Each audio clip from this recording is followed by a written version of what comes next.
Olá você que está na rede e também adora ver bola na rede. Está na rede o programa Bola na Rede. Aqui você tem os fatos e fotos que acontecem na semana no esporte, principalmente na paixão do brasileiro, o futebol. Veja agora os destaques do programa de hoje. Dança dos técnicos revelam a falta de planejamento dos clubes no futebol do Brasil. No topo da tabela, somente Santos aproxima do Flamengo. Enquanto isso, segue o líder. Com um técnico novo, São Paulo segura o Flamengo e não deixa chegar 9 vitórias consecutivas. Essa semana, você vai ver o jogo do ano. Grêmio e Flamengo é o Brasil na Libertadores. Quem sai na frente nessa grande semifinal? No apito final, para quem será o cartão amarelo e o cartão vermelho desta semana? Esses são destaques do programa dessa semana. Você vê aqui o programa Bola na Rede, na TV que pega no seu celular.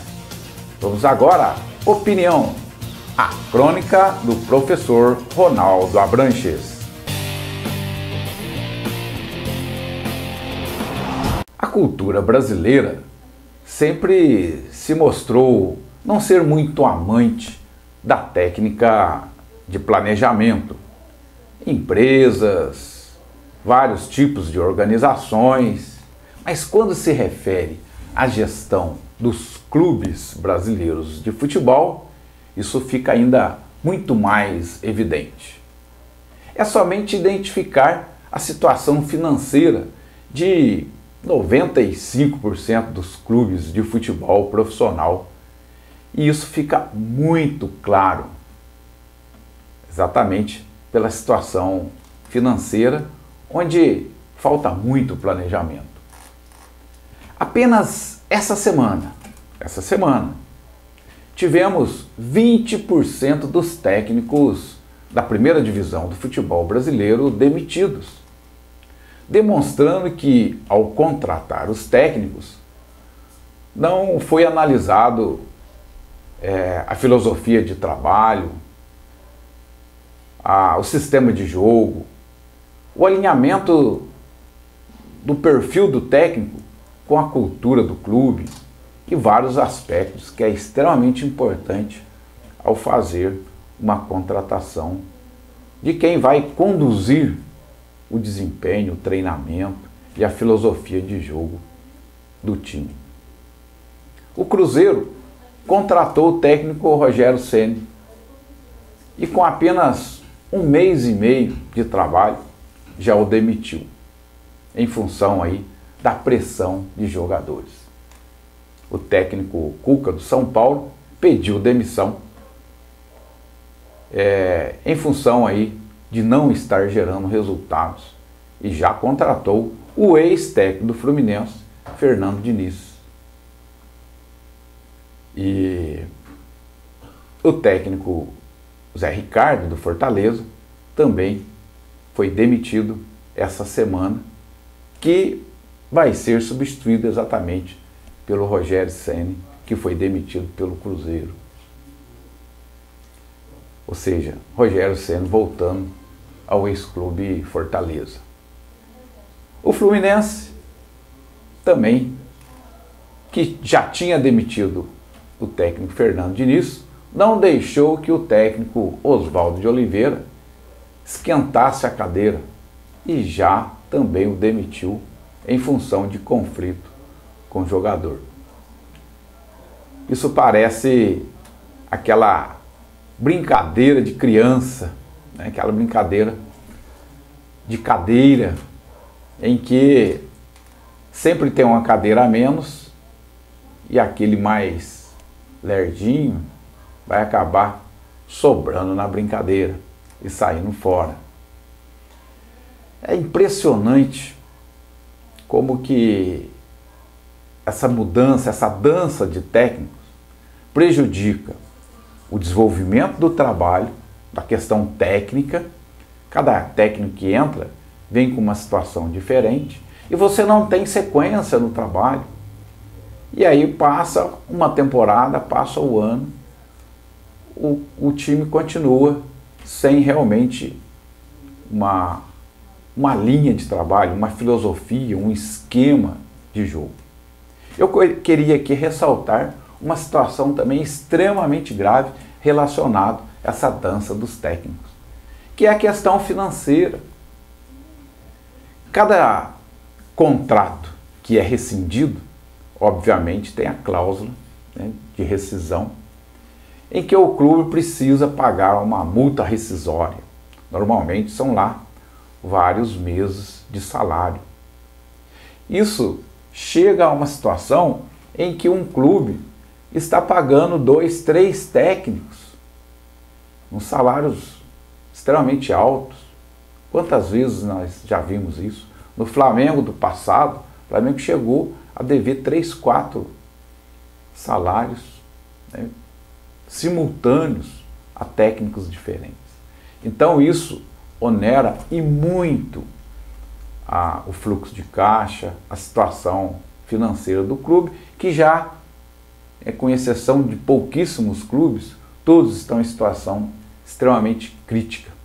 Então veja que a dança dos técnicos, além de ser extremamente prejudicial à questão técnica e tática, é muito prejudicial à questão financeira.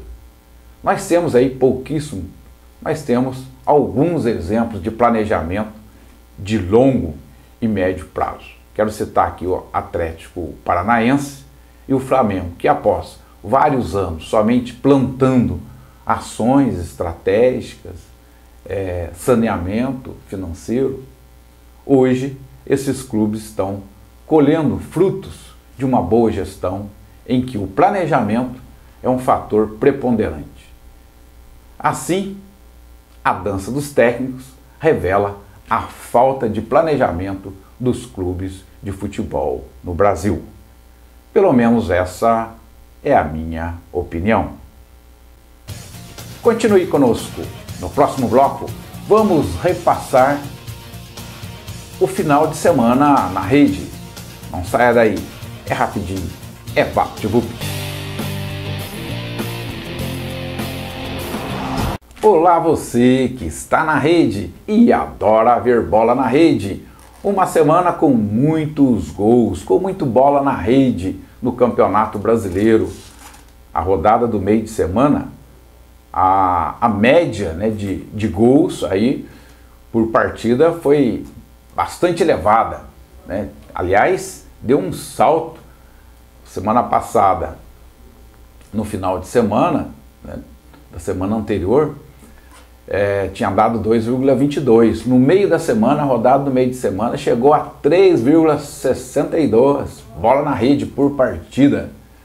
E o desse final de semana, né, que na verdade termina na segunda-feira com 3 jogos, os jogos disputados deu uma média de gols de 2,14, um pouquinho menor do que o final da semana anterior. Vamos então para os resultados do Campeonato Brasileiro desta que foi a 22ª rodada. No Maracanã tivemos aí o empate de Flamengo e São Paulo, 0-0, o placar considerado roxo. Um jogo vibrante, um jogo de muita expectativa, mas ficou aí no empate de 0-0. Na Arena, o Corinthians levou a melhor, ganhou do Vasco de 2-1. Em Porto Alegre, Internacional e Palmeiras também ficaram no empate, mantendo aí a distância entre o líder e vice-líder do Campeonato Brasileiro. Mas quem aproveitou bem na rodada foi o Santos, que na Vila venceu o Avaí por 2-0, diminuindo a diferença para o segundo e primeiro lugar.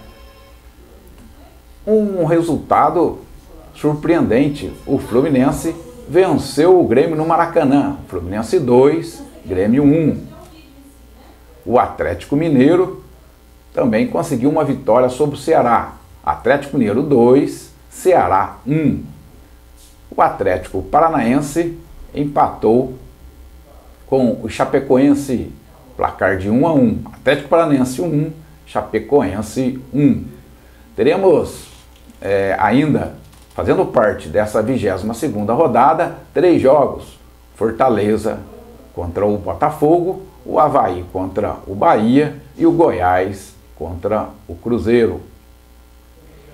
Após esses resultados, a classificação do Campeonato Brasileiro ficou assim definida.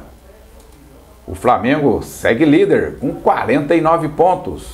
Em segundo lugar, o Palmeiras com 46, mantendo aí a diferença de 3 pontos.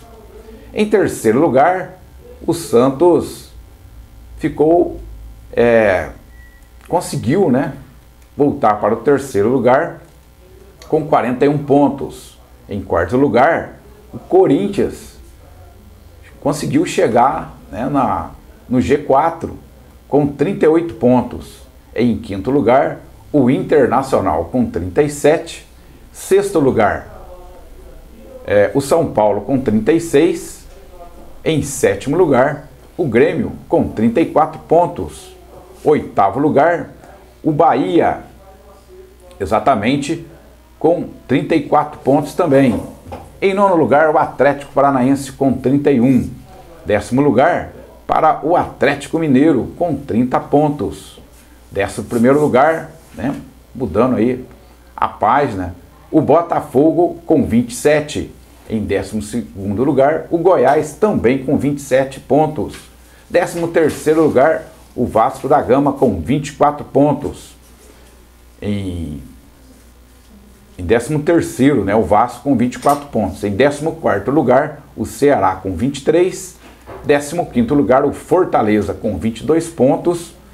16º, o Fluminense com a vitória, chegando a 22 pontos, fugindo aí, tentando se distanciar da zona de rebaixamento. 17º lugar, o Cruzeiro com 19 pontos, agora na zona de rebaixamento. Em 18º, o CSA com 19 pontos. Em 19º, o Avaí com 16 pontos. E na lanterna, em 20º lugar, o Chapecoense com 15 pontos. Lembrando que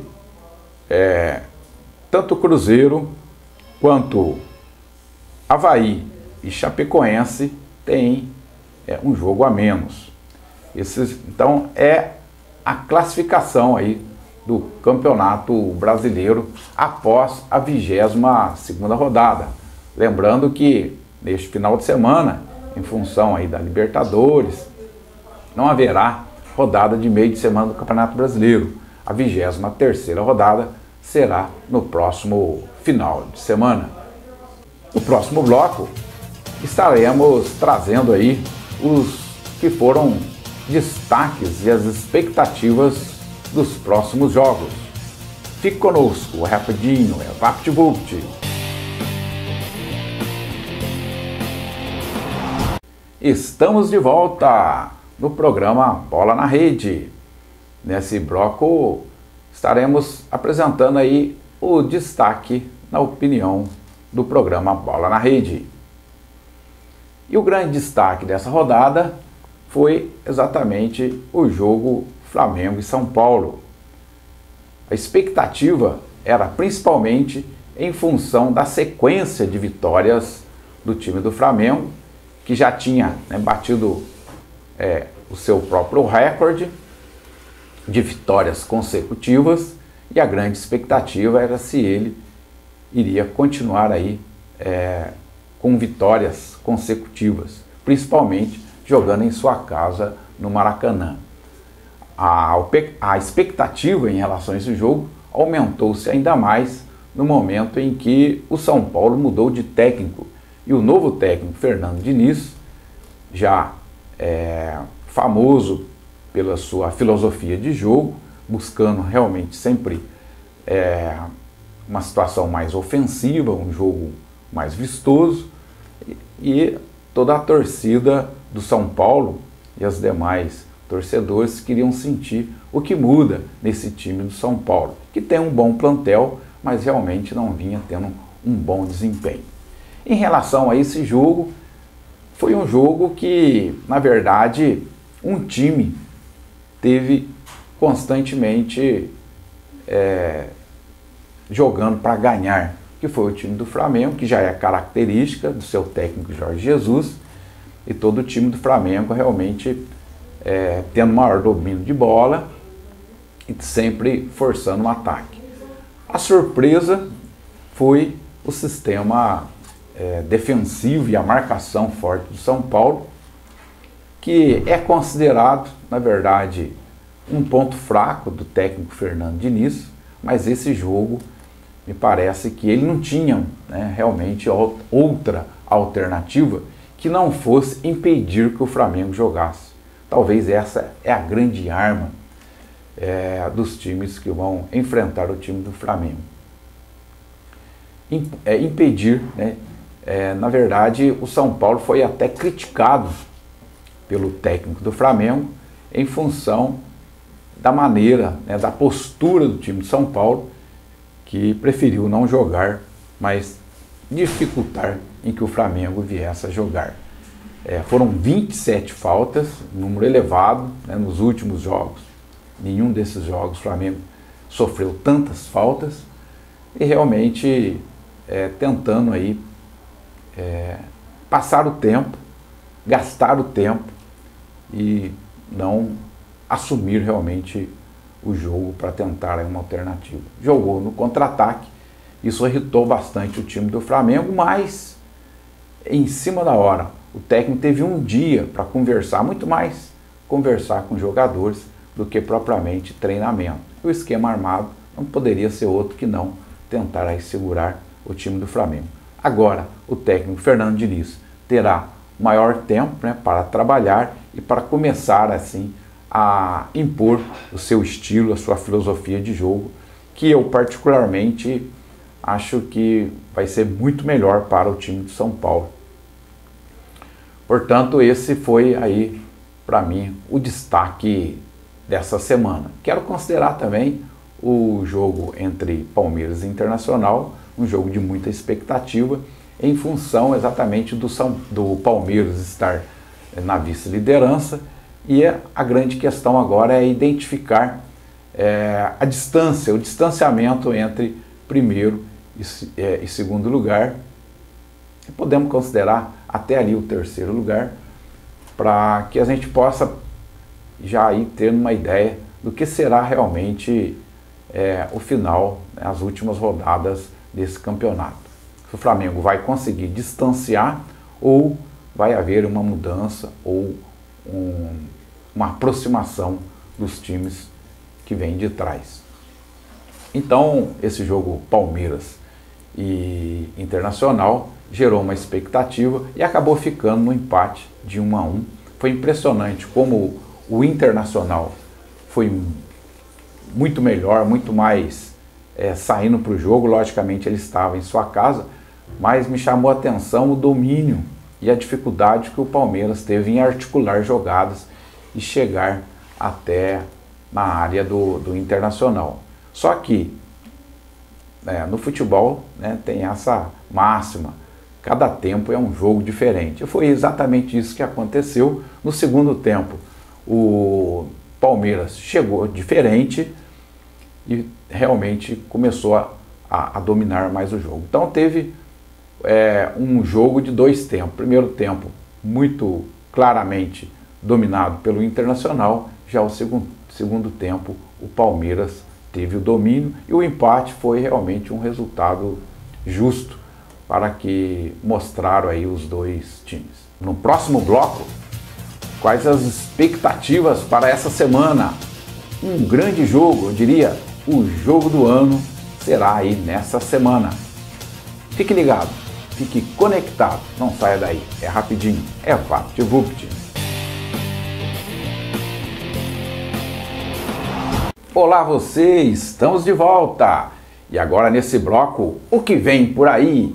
As expectativas dos próximos jogos.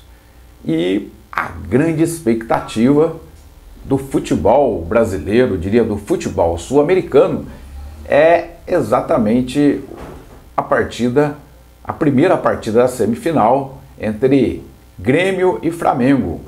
Grêmio e Flamengo é o Brasil na Libertadores, um grande jogo. Vários os motivos que levam realmente desse jogo a ser considerado o jogo do ano. O Grêmio, que historicamente tem vindo nesses últimos anos de maneira muito forte na Libertadores, vencendo o campeonato da Libertadores, disputando ativamente e tendo aí o seu técnico Renato Gaúcho, que sempre se caracterizou, né, como um falastrão, tem falado muito em relação ao seu time, elogiado, se mantendo que o Grêmio é o melhor time do Brasil, é o que tem feito um jogo mais bonito no Brasil e feito algumas, não diria crítica, mas alguns comentários que eu acho que até não deveria ser feito, né, para um técnico do nível do Renato Gaúcho. Ele tem falado, e isso repetitivamente, isso que gera inclusive um vulto maior, uma dimensão maior, que o técnico do Flamengo, Jorge Jesus, tem poucos títulos, não tem título da Libertadores, tem falado que com o investimento que o técnico Jorge Jesus tem em mãos, que é uma seleção, ele não poderia fazer algo diferente do que estar jogando bem. Eu diria que algo não muito delicado para um técnico de ponta do futebol brasileiro. Isso aí, na verdade, só esquenta ainda mais e gera maior expectativa desse que para mim é o jogo do ano, né? É o primeiro da série de 2 jogos. O primeiro jogo sendo disputado em Porto Alegre, e aí realmente o Grêmio, nesse final de semana, o técnico Renato Gaúcho poupou o time todo do Grêmio, especificamente guardando seus principais jogadores para esse jogo. Já o técnico do Flamengo, Jorge Jesus, poupou apenas 3 jogadores, os 2 laterais, Felipe Luiz e Rafinha, e o meio de campo, Gerson, colocando eles no segundo tempo do jogo aí desse final de semana. Portanto, realmente é a grande expectativa, né? A dimensão desse jogo Grêmio e Flamengo, considerando aí o desempenho desses 2 clubes, a grandeza desses 2 clubes, e agora numa semifinal de uma Libertadores da América, que é o sonho de todos os clubes brasileiros, é ser campeão da Libertadores. O técnico Jorge Jesus, quando chegou, estranhou isso, né? Porque percebeu que os clubes dão muito mais importância para a Libertadores do que para o próprio Campeonato Brasileiro. E é isso mesmo.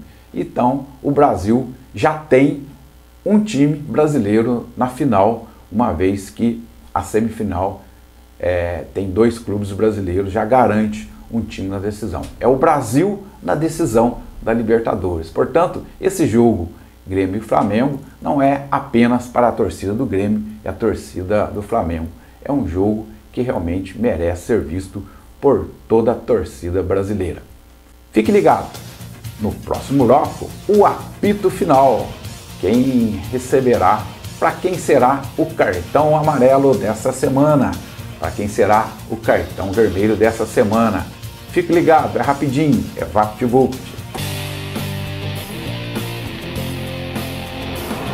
Olá você, estamos de volta com o programa Bola na Rede. E agora no bloco Apito Final. Estamos chegando ao final de nosso programa e no apito final, chama o VAR. Vamos aqui apresentar aquilo que é uma advertência, que é o cartão amarelo. Para quem vai o cartão amarelo de hoje?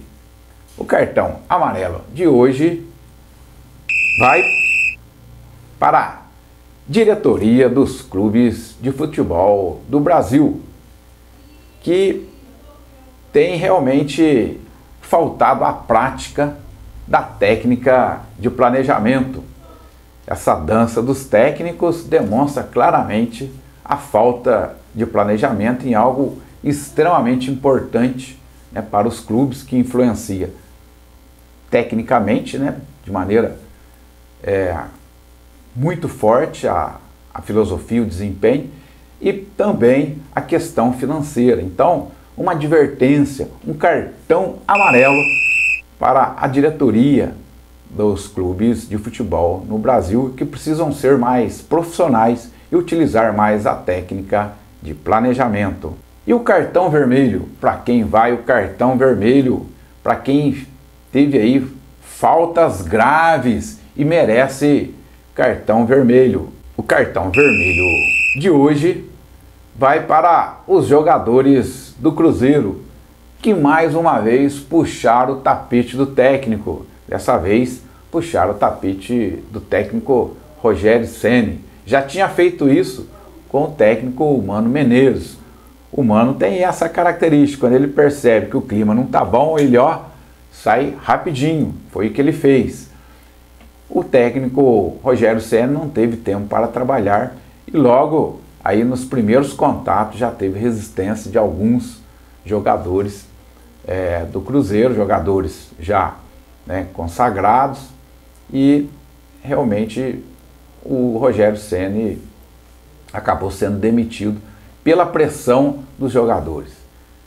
Eu queria chamar a atenção, se essa moda pega, você já pensou?